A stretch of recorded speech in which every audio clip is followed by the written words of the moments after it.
কমপক্ষে 3 জন উপদেষ্টা আছে যারা ওনাকে মিসগাইড করতেছে।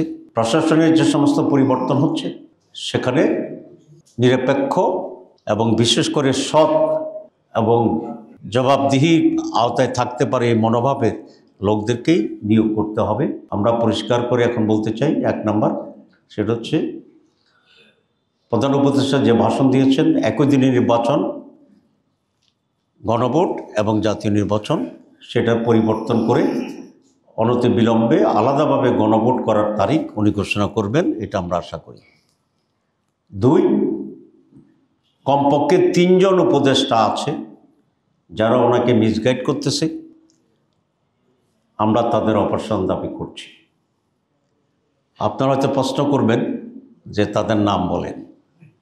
আমরা আজকেও নাম বলতে চাই না, তবে আমরা প্রধান উপদেষ্টার কাছে তাদের নাম আমরা প্রেরণ করব। এরপরেও যদি সেটার ব্যাপারে কোনো যারা এই সমস্ত ষড়যন্ত্রের পিছনে প্রধান হোতা হিসাবে কাজ করছেন এবং ওনাকে মিসগাইড করছেন, এটা ওনার ব্যক্তি যে ইমেজ আছে সেটা রক্ষার জন্যে এবং সুষ্ঠু নির্বাচনে যেটা আমরা অপরিহার্য, যদি তারপরও কোনো পরিবর্তন আসে তাহলে প্রকাশ্যের নাম আমরা জানিয়ে দেব কিনা সে ব্যাপারেও আমরা বিবেচনা করব। কিন্তু এই ব্যাপারে আমরা তাদের জাতির সামনে তাদের সম্মানকে প্রশ্নবিদ্ধ না করার জন্য আমরা প্রধান উপদেষ্টার কাছে তাদের নামকে আমরা পেশ করব ইনশাআল্লাহ। 2, প্রশাসনের যে সমস্ত পরিবর্তন হচ্ছে সেখানে